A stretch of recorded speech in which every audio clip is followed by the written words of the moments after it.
cha Mwanzo sura ya 8 aya ya 15 mpaka aya ya 22. Kitabu cha Mwanzo ile sura ya 8 aya ya 15 mpaka 22. Unaweza ukaweka alama katika kitabu cha Kumbukumbu la Torati sura ya 16 aya ya 13 mpaka ya 17, na ukaweka alama kwenye Zaburi ya 65 aya ya 9 mpaka ya 13. Neno la Mungu katika Mwanzo sura ya 8 aya ya 15 mpaka 22 linasema, Mungu akamwambia Nuhu akisema, toka katika safina, wewe na mkeo na wanao na wake za wanao pamoja nawe. Utoe pamoja nawe kila kilicho hai kilichomo pamoja nawe chenye mwili, ndege na mnyama na kila kitambacho chenye kutambaa juu ya nchi. Wajae katika nchi, wawe na uzazi, wakaongezeke katika nchi. Basi Nuhu akatoka, yeye na wanawe na mkewe na wake za wanawe pamoja naye, na kila mnyama na kila kitambacho na kila ndege, kila kinachokwenda juu ya nchi, kwa kabila zao, wakatoka katika safina.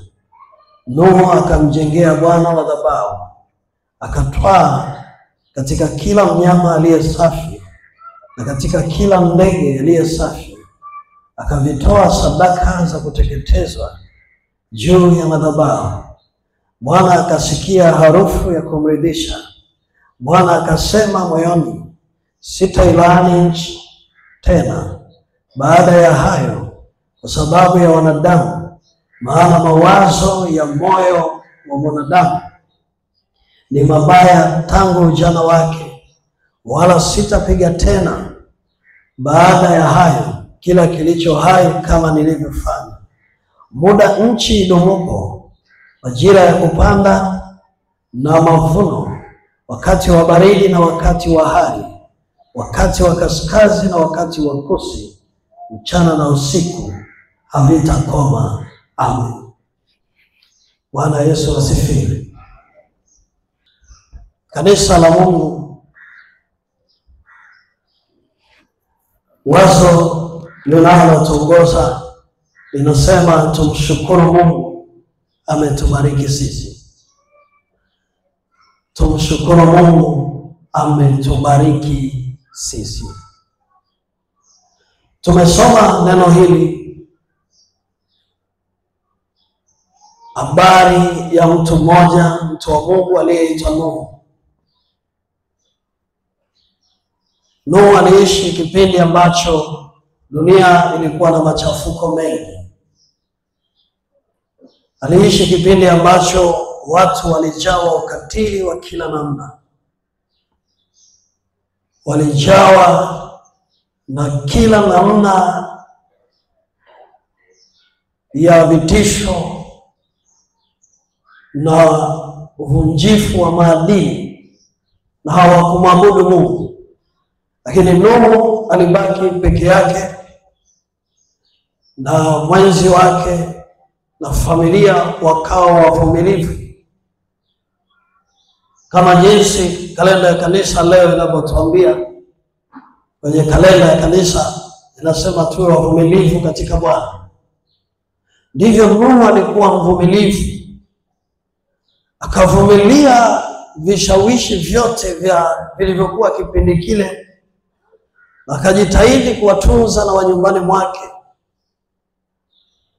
Na hata hasira ya Mungu ilipofika imewaka juu ya watu wale, na Mungu akawa amedhamiria kuangamiza, Mungu alileta maagizo kwa Nuhu, akamwambia, tengeneza safina, uingie na wanyama na watoto wako, na wale walioa waingie na wake zao, na watoto na wanyama waingie, wa kike na wa kiume. Nuhu aliyafanya yale mambo, na watu wa mji ule sio kwamba walimuacha akafanya tu kirahisi. Walimsumbua, lakini alivumilia. Walimsumbua sana, wakati mwingine walimtisha, lakini Nuhu alivumilia, na mpaka mwisho akamaliza kuitengeneza safina, na alipomaliza akawaingiza wale wanyama. Alipowaingiza kwa mtazamo wa kibibilia, na leo ni siku ya mavuno, hawa wanyama ambao Nuhu anawaingiza kwenye safina, ukifuatilia anavyomwambia Mungu kwamba anaingia kwenye safina, Nuhu hana shamba ndani ya safina, lakini aliweka kila chakula kilichohitajika kwa wale wanyama kwa maelekezo ya Mungu. Lakini anaingia kwenye safina na nini? Kwa tafsiri ya Wakorintho wa pili ile sura ya 9, wanaingia na mbele. Kwa kinywa cha Mtume Paulo, Mungu anasema mimi nitoaye mbele ndio mimi nikuzaa na kuzizidisha. Wanaingia na mbegu kwenye safina. Maana yake aliingia wa kiume na wa kike. Na inawezekana na wengine walikuwa katika hali ya kubeba uzao, yaani wamebeba mbegu, hao wanyama na ndege waliokuwa na mayai. Baada ya kipindi kirefu cha mvua na ile dhoruba, wanashuka kwenye safina. Jambo la kwanza Mungu anamwambia Nuhu, hawa wanyama waruhusu waingie katika nchi, nao watapata uzao na watabarikiwa. Hilo ni jambo la kwanza Mungu anamwambia Nuhu. Maana yake anamwambia hii mbegu uliyo nayo ipande katika nchi, nayo itazaa. Bwana Yesu asifiwe. Na katika kuzaa kwake utakula matunda. Nuhu akatafakari, akaenda mbele zaidi, akijua ndani ya zile siku 40 aidha kuna kuku waliotaga mayai, ndani ya siku 21 wakalalia wakaangua vifaranga.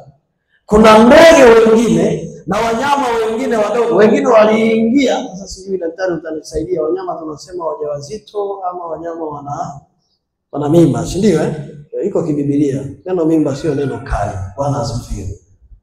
Bwana asifiwe kabisa. Hao waliokuwa nao walipotoka, manake kule ndani ya siku 40, inawezekana kuna wengine ndani ya siku 40 walipata watoto. Kama ni mbuzi walizaa, kama ni kondoo walizaa ndani ya zile siku 40. Lakini Nuhu kwa yeye kama binadamu, cha kwanza alichokifanya, Biblia inasema akatengeneza madhabahu ya Mungu. Kwa nini alitengeneza madhabahu ya Mungu? Alitengeneza madhabahu ya Mungu ili kumuita Mungu kwenye lile eneo, kwenye ile ardhi ambayo ameingia.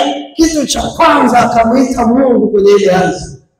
Na alipomuita Mungu kwenye ile ardhi, hakumuita tu kwa maneno, akaenda kwa vitendo, akitambua kwamba niliingia kwenye safina na ndege 2, kondoo 2 hivi, lakini wametoka wengi zaidi, amepata mavuno. Biblia inasema akachukua sehemu ya wale mavuno, kama ni mbegu alichukua, akatoa sadaka ya kuteketezwa mbele za Bwana. Biblia inasema Mungu, mstari wa 21, akasikia harufu. Mstari wa 21 anasema Bwana akasikia harufu ya kumridhisha. Bwana akasema moyoni, sitailaani nchi tena.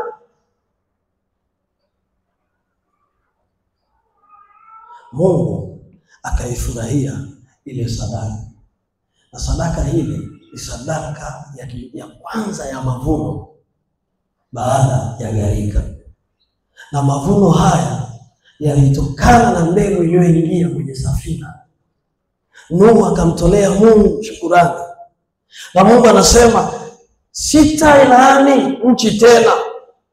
Manake nchi ndio itupayo mazao, nchi ndio itupayo chakula, ndio inayotupatia baraka zote. Angalia, sadaka ya kwanza ya mavuno iliyotolewa na mwanadamu ilitolewa na Kaini na Abili. Na sadaka hii ilipotolewa, mmoja alipokosea, ikagharimisha nchi, ikalaaniwa. Kanisa, Bwana asifiwe. Nchi ikalaaniwa, tukagombanishwa na kazi, tukagombanishwa na mapato yetu, tukagombanishwa na furaha. Lakini baada ya Nuhu akafanya sadaka ya kwanza ya mavuno, ikaleta baraka, ikatamka baraka. Mungu akasema sitalaani nchi tena. Na ile furaha ya Mungu kuona kwamba Nuhu ametambua fadhili zake, akaenda mbele akasema majira ya kupanda na kuvuna hayatakauka.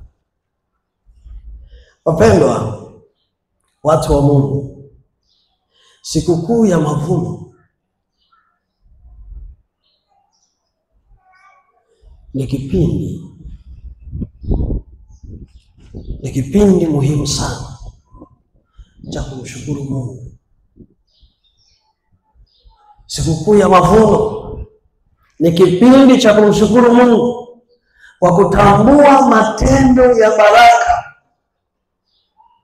katika maisha yetu. Ni kipindi cha kumshukuru Mungu kwa kumtambua Mungu, kutambua matendo ya baraka na fadhili zake alizozionyesha kwenye maisha yetu. Ndio sikukuu ya mavuno.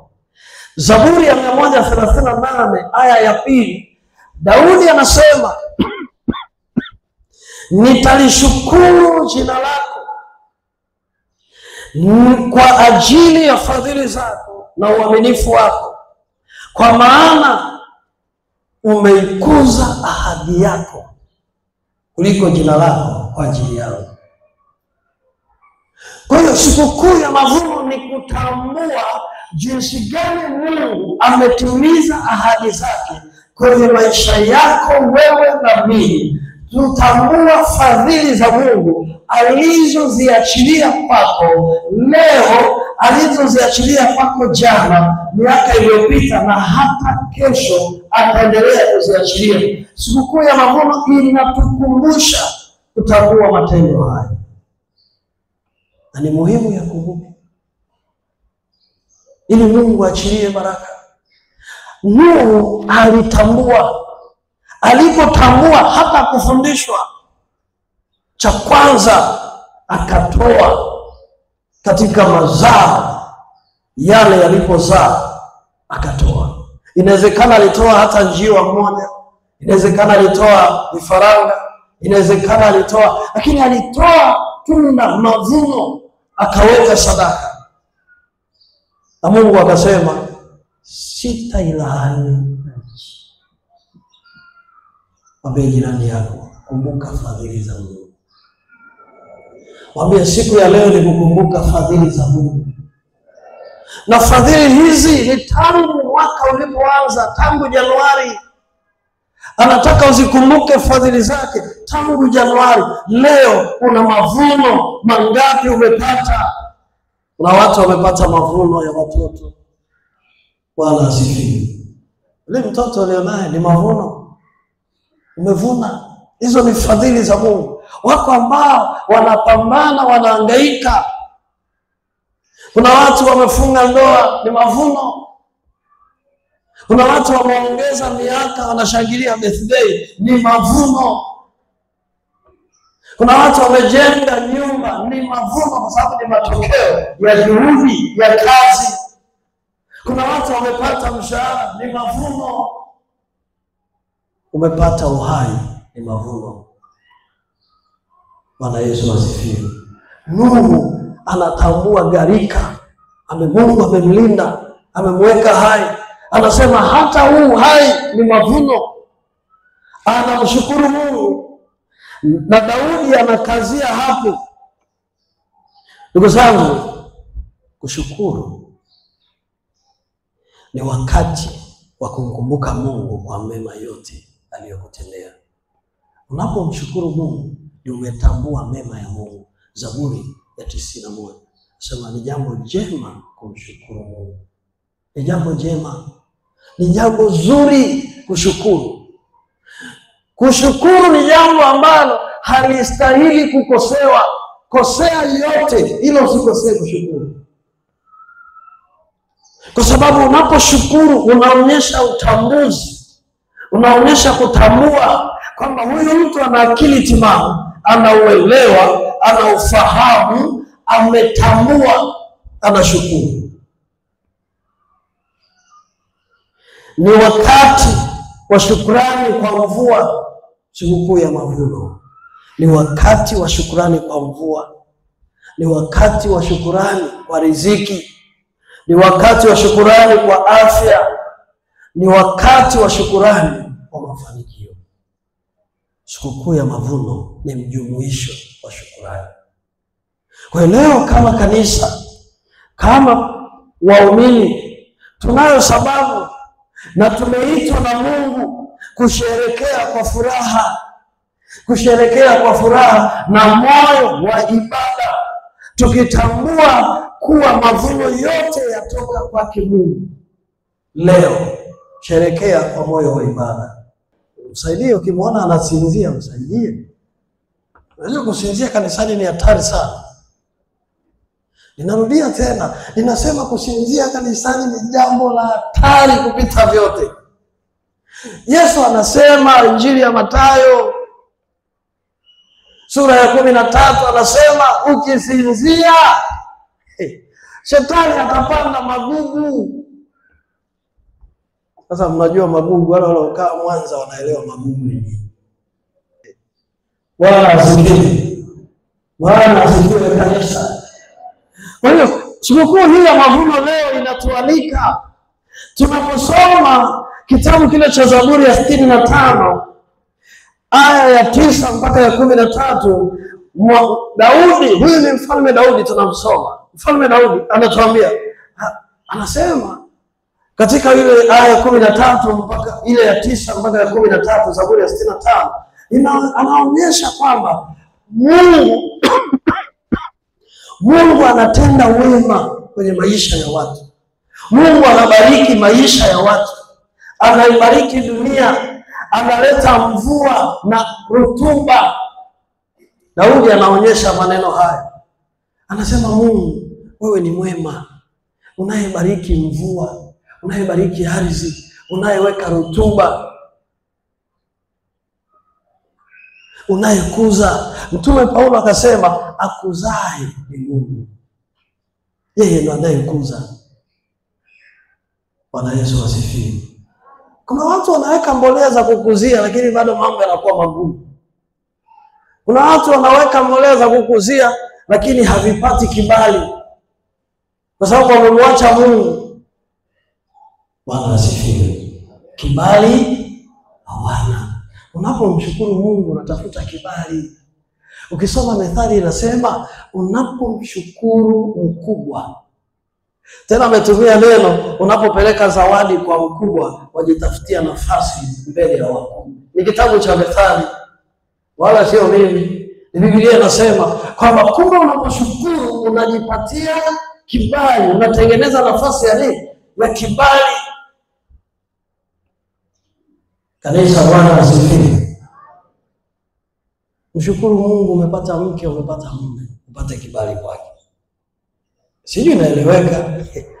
Yaani mshukuru Mungu, nimepata mavuno ya mume, alafu mwambie nipe kibali kwake na utapata kibali.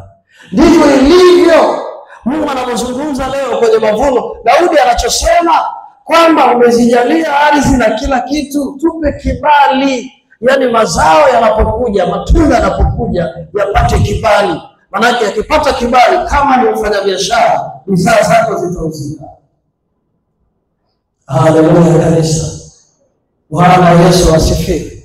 Asubuhi niliwaambia mwaka jana nilialikwa kabla sijaja Kipunguni, nikiwa misioni, nikalikwa mtaa fulani huko mtaani misioni. Ndipo aliko walikuwa na sikukuu yao ya mavuno.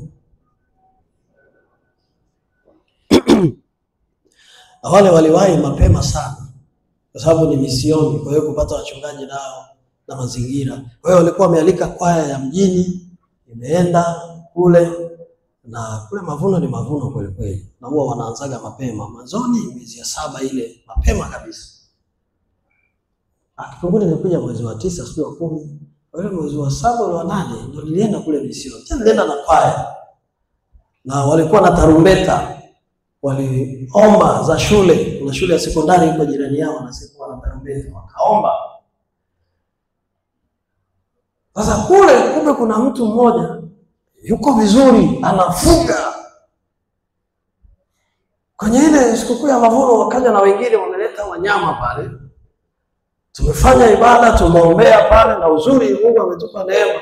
Ukisoma kuna ule wimbo 345, twalima na kupanda. Wale wanaojua wanaweza wakawa na wimbo na kusoma. Wimbo huu unatuonyesha wazi, anasema twalima na kupanda mbegu shambani tu, kukuza na kustawisha ni nguvu ya Mungu. Umande hata mvua na jua, mwezi anayetupa haya Baba Mwenyezi. Vitu vyote vyema vyatoka kwake tu. Kwa hiyo tumsifuni, tumshukuru Mungu. Ni wimbo namba 345. Kwa hiyo utawimba baadaye. Bwana Yesu asifiwe. Ndio siku hiyo nilihubiri neno kutoka kwenye wimbo huu.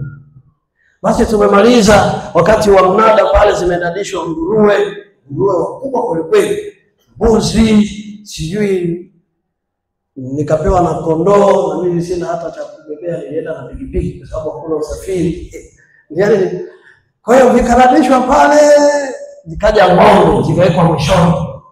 Zilikuwa na ng'ombe 3, zikanadishwa, na kumbe zile ng'ombe 3 za watu tofauti. Zikanadishwa pale, ng'ombe mmoja akawa ameletwa mdogo tu wa saizi ya kati. Ile alikuwa amejaa, yaani tumbo zimenona. Kwa hiyo unajua ameshibishwa.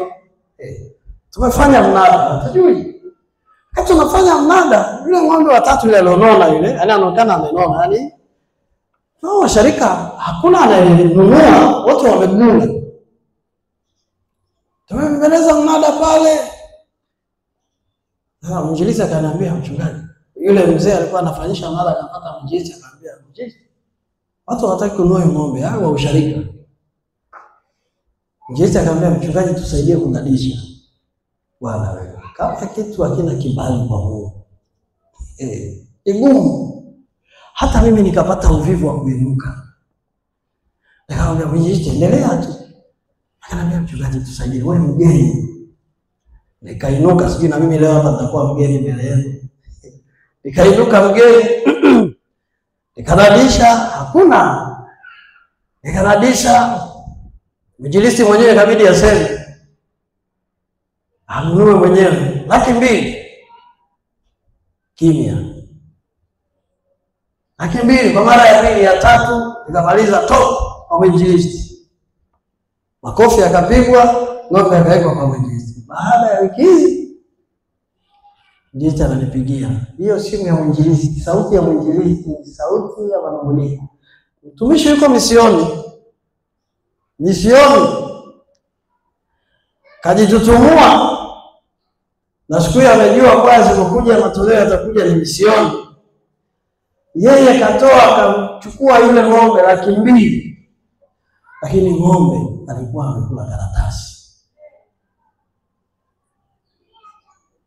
Na mbaya, nafupisha tu maelezo. Mbaya zaidi, yani hata aliyeleta alikuwa anajua. Sasa angalia, Mungu anasemaje? Usilete kwake vilivyo vinyonge, vilivyo na kilema. Biblia hiyo anasema, na huyu ameleta nani, ana ng'ombe, katoa kwenye moja ya zizi lake, kaleta. Mwinjilisti akaumia, akalalamika. Akamwambia, mwinjilisti, ukilalamika ndio umeacha laana.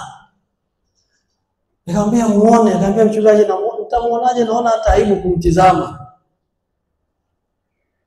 Labda Jumapili ni muangalie. Jumapili akajitahidi amsalimie. Sasa kumbe yule anajua, alishaulizia kuna mjisi kashapewa tu bwana yule ng'ombe amekufa. Kwa hiyo akawa anamtoroka, anamkimbia. Sasa alipomkimbia kule kwenye zizi lile alilotoa ule uzao, unashuka mmoja mmoja. Yaani mmoja kiamka asubuhi anaambia ng'ombe wawili wamelala, ng'ombe 12 na kindama kimoja. Kwa yule aliyemtoa alikuwa 13. Yule wa 13 ambaye amemtoa amekula karatasi, amekula 6. Ndio yule mzee sijui alipata wapi namba yangu ya simu. Akanipigia. Akaniambia, mchungaji, nina shida. Lini utakuja huko? Nikamwambia, na bahati nzuri mwinjilisti naye akawa amenitafuta na sakramenti naomba uje. Nikaenda. Tulipomaliza ibada nimeingia ofisini pale, akanifuata. Sasa ile ofisi ni ndogo, wazee wote tunaingia hapo. Sasa tumeingia, alivyonifuata yeye alitangulia, yani kama aliwapiga mbio, akanitangulia, akanishika mkono. Unajua mtu mzima akishika mkono akakaza, unajua ana neno. Alinikaza ile mkono mpaka nikaumia. Nikajua huyu mzee ana neno. Akanitazama usoni, akaniambia, mchungaji, wewe ni baba yangu. Sasa yeye ni mzee, ana mvi. Wewe ni baba yangu, nimekosea. Naomba nirudishe kwingine. Nikamwambia, nini mzee? Nikamwambia, mchungaji, nimekosea. Sasa akajisahau akasema, nimekosea leo. Nikajua kumbe wewe wa nyumbani. Sasa na mimi nikamwambia, umekosea kweli. Nini? 1, 2, 3 akanieleza. Nikamwambia, hakikisha unatengeneza na mwinjilisti. Mwisho hapana kabisa. Nikamwambia, nilipigia simu na ile simu ilikuwa ni ya manunguniko. Ile ni laana, itawafagia wote. Hakikisha alivyoambia umeenda sasa mchungaji wataisha wote. Bwana asifiwe. Nikamwambia wataisha wote. Sasa nafanyaje? Nikamwambia, kama ulivyoomba unataka kurudi, lakini patana kwanza na mtumishi wako. Muombe radhi. Basi nikamwambia wale wazee, kafungua mlango, wakaingia.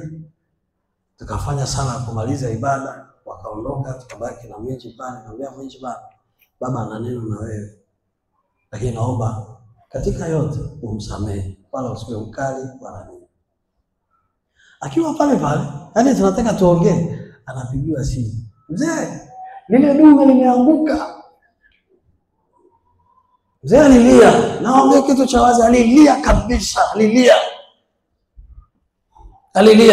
Hata mimi machozi yalinitoka. Ng'ombe 6, halafu dume, hilo dume sasa sijui kwa machozi aliyatoa, ile dume menamisi ilikuwa ni dume. Na ni ng'ombe wa kienyeji, sio wa kisasa.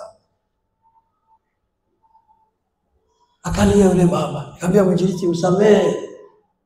Ni yule ng'ombe alionunua, alikosea kujua.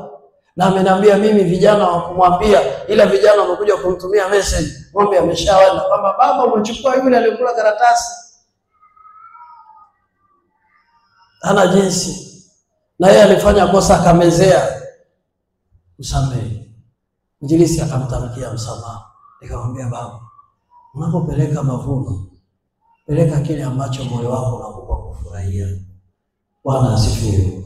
Peleka kile ambacho jinsi Mungu alivyokubariki. Mungu hataki uumie, anataka upeleke kwa jinsi alivyokubariki. Kila mwanaume asiende mbele za Bwana mikono siku ya sikukuu ya mavuno. Wanaume, Bwana asifiwe. Na anaposema wanaume, ni mwanaume huyo anayezungumziwa wa Zaburi ya 128. Mwanaume amchaye Bwana, hakika taabu ya mikono yake yataila, na mkewe atakuwa kama mti uzao, na watoto wakifurahi. Maana yake alihitaji familia iende katoe sadaka ya Mungu, na wasiende mikono mitupu. Bwana asifiwe. Bwana asifiwe kanisa. Hebu punga mkono namna hii. Ninauona mkono usio mtupu leo. Haleluya. Anasema msiende mikono mitupu sikukuu hii. Na anasema na kila mtu akatoe kwa kadiri ya baraka alizozipata. Mungu alazimishi. Ni wazi wakati mwingine tunawekeana viwango kwenye sikukuu ya mavuno. Sio sawa kiBiblia. Sio sawa kabisa. Lakini hata sisi hatukuweka kiwango. Si ndio wapendwa? Tulisema ni nini? Mwongozo. Bwana asifiwe. Hatukuweka kiwango, ila tulikuwekea mwongozo kwa sababu hatujui Mungu amekubariki kwa kiasi gani. Yaani hata mimi ukinikumbusha leo usiku, sijui wewe umebarikiwa kwa kiasi gani. Wewe ndio unayejua. Lakini kama kanisa tukakuwekea tu mwongozo, tukakwambia at least ujipime mwenyewe, ujiangalie mwenyewe kwamba kwenye hizi kadi kuna 50,000, kuna 100,000, kuna ya milioni. Na tena uzuri tukafanya, nani anataka za milioni? Bwana asifiwe. Si ulijitokeza? Anayetaka 50,000 si alijitokeza? Maana yake alijua kwamba mimi kiwango changu cha baraka hakiwezi kupungua 50,000 kwa mwaka mzima. Ukiwa mkweli ni wewe. Bwana asifiwe. Ukiwa muongo ni wewe. Tulitoa uhuru kwa sababu Mungu anasema, ukisoma ule mstari wa mwisho, nadhani ile Kumbukumbu la Torati, ni ule mstari wa 17 au wa 16. Anasema pale kwamba na kila mtu atoe kwa kadiri alivyobarikiwa. Ukisoma kitabu kile cha Hagai, anasema nyumba zenu is the best nyumba. Anasema lakini ya kwangu mnaionaje? Alafu anasema mtapanda hamtavuna, na hata mkivuna hamtavifurahia. Angalia hiyo lugha. Maana Mungu anatukumbusha leo sikukuu ya mavuno kwamba hesabu baraka alizoziweka kwako. Hesabu mavuno. Yaani kwanza ukihesabu tu Mungu anakupa watoto 20. Unasema mavuno haya. Una familia yenye watoto 20 sasa au ndo zinapotea? Wapo Hebu tafakari hao watoto 20. Alafu unakuta wapo wote ama ni wachache. Alafu fikiria kuna yule ambaye hana hata mmoja. Unajua muumini, sharika kanaambia mchungaji, hii ni ya 7. Yes, ni ya 7. Sasa Julie, hiyo ya 7 hana hata mmoja. Yaani huyu wa 7 sasa ndo amekuja ananiambia, na sio muumini wa hapa, ni wenzetu wa upande wa pili. Ananiambia hii ni ya 7 na sina uhakika kama itakuwepo. Hebu imagine huyu mtu anaumiaje?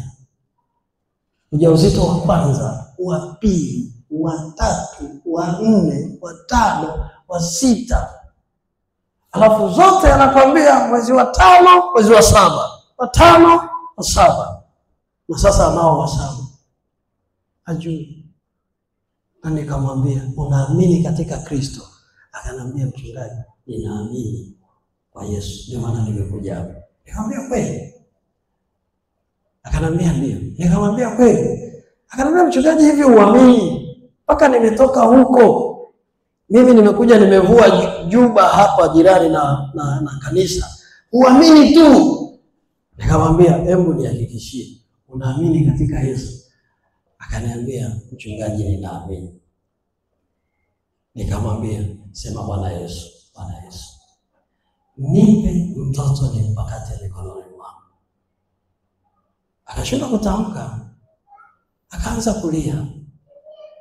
Nikamwambia, rudia hili neno. Sema Bwana Yesu, nipe mtoto nimpakate mikononi mwangu. Akasema, Bwana Yesu, nipe mtoto. Neno nipakate lilitutumia dakika 20 kusema. Manake adui anaweza akaruhusu vikaja mpaka hapo, lakini ukashindwa kufurahia. Sijui unanielewa? Bwana asifiwe. Bwana asifiwe kanisa. Aliposema lile neno, yule mama aliishiwa nguvu. Na waliokuja naye tukasaidiana. Akatulia, akampa maji. Kwa kweli nikamwambia, Yesu Kristo amekupokea katika kundi lake. Ingia kwenye kundi la Kristo. Uko tayari nikubatize? Akaniambia, mchungaji, nipo tayari, ila ninaomba nitakuja kukuambia. Wapendwa, ninawaambia hichi na nimeamua niseme leo baada ya muda. Huu ni mwezi huu mwezi huu kwake ni mwezi wa 9. Huu na sasa ninavyoongea. Nina sasa pale nilichukua simu nikaa naangalia. Message nimeikuta, nilijua nitakuta viongozi wa kanisa, nimekuta ya kwake. Na sasa ananiambia yuko leba. Ninachoomba ni kwamba bado hujapiga makofi. Ninachoomba ni kwamba hata kama hatutambatiza yeye na familia yake, lakini yule mtoto ninaamini hiyo siku tutambatiza.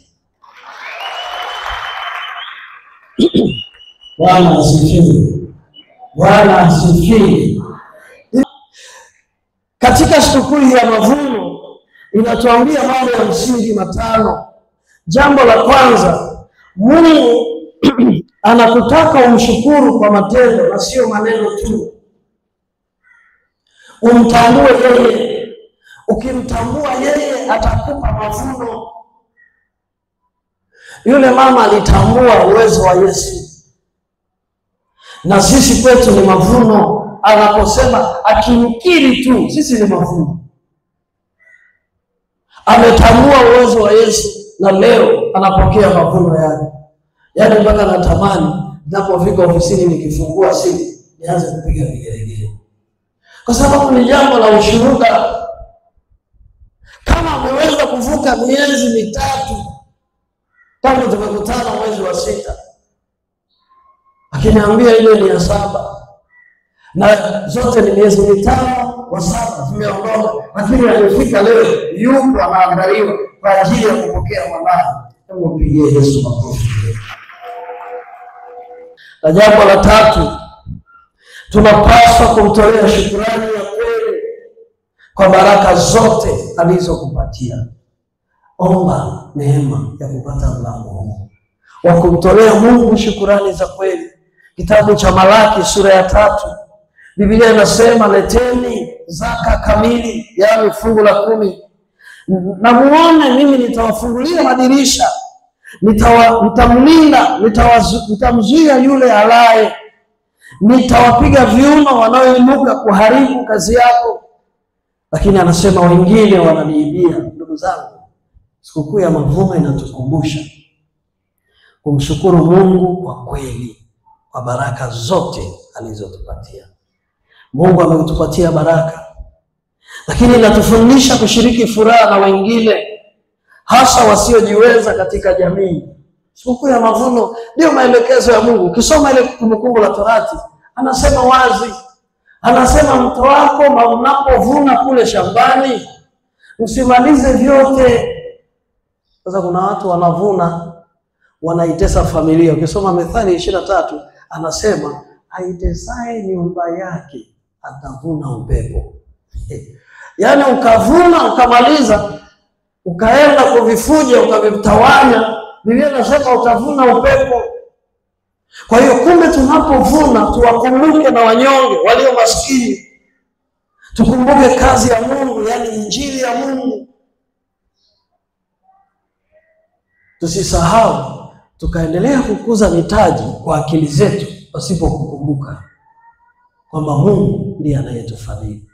Ndio anasema mkumbuke walio maskini, mkumbuke walio wanyonge.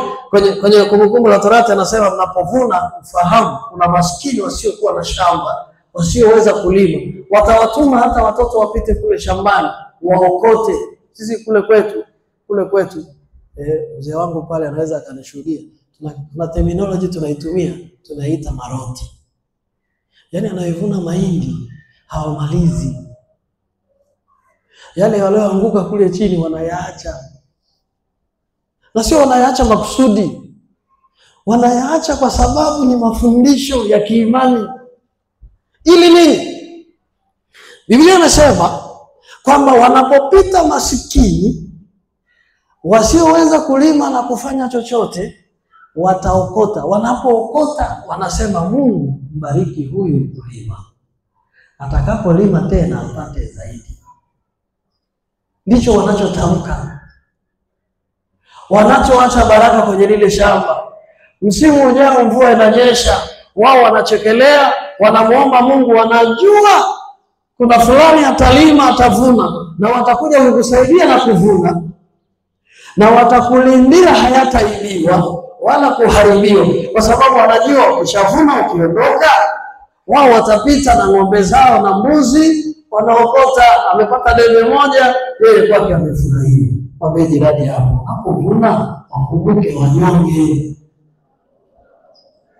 Mwambie unapovuna kumbuka kazi za Mungu. Bwana asifiwe. Bwana asifiwe. Ndugu zangu, jambo la mwisho, mavuno inatukumbusha ahadi ya Mungu kwamba majira ya kupanda na kuvuna hayatakoma. Mavuno inatukumbusha kwamba ahadi ya Mungu imetimia. Unapovuna kumbuka ile ahadi ya Mungu. Unapofanya jambo limezaa matunda, kumbuka ile ahadi ya Mungu kwamba majira ya kupanda na kuvuna hayatakoma. Na ni wazi kwamba mavuno si uwezo wetu, bali ni kwa neema ya Mungu. Kwa hivyo tunapaswa tuwe watu wa kutoa, watu wa kushukuru, na watu wa kushirikiana. Kwa kufanya hivyo tutampendeza Mungu. Tukitoa shukrani ya mavuno tunampendeza Mungu. Na Mungu leo akusaidie kwa ajili ya familia yako. Mavuno yako iwe ni baraka. Iwe ni baraka katika nyumba yenu, ili Mungu apendezwe na wewe. Amen.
Kama si wewe mimi ningekuwa wapi?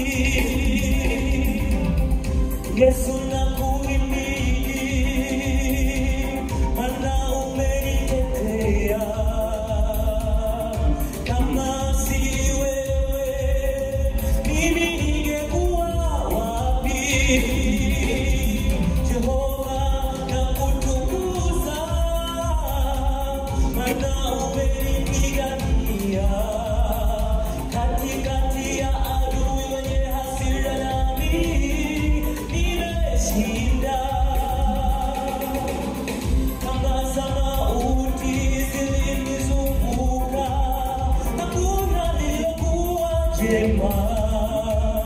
nikadhani Bwana umeniacha, nilikata tamaa, lakini wewe Mungu, ewe Baba yangu mweza yote, ukunitoa kwa mawingu yao, na leo niko salama,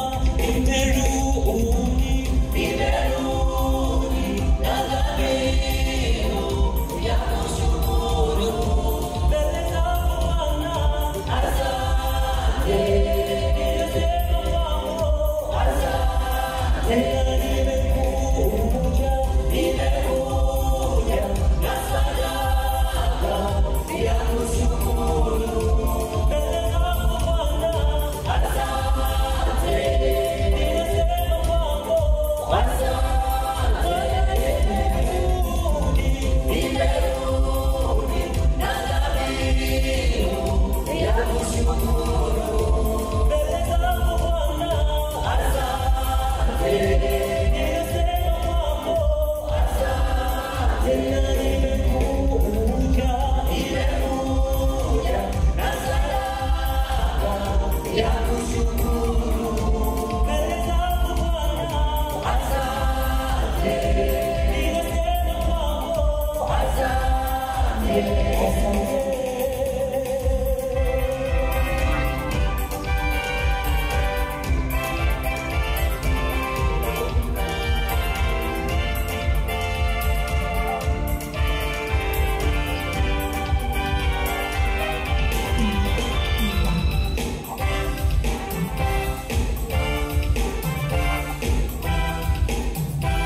Asante.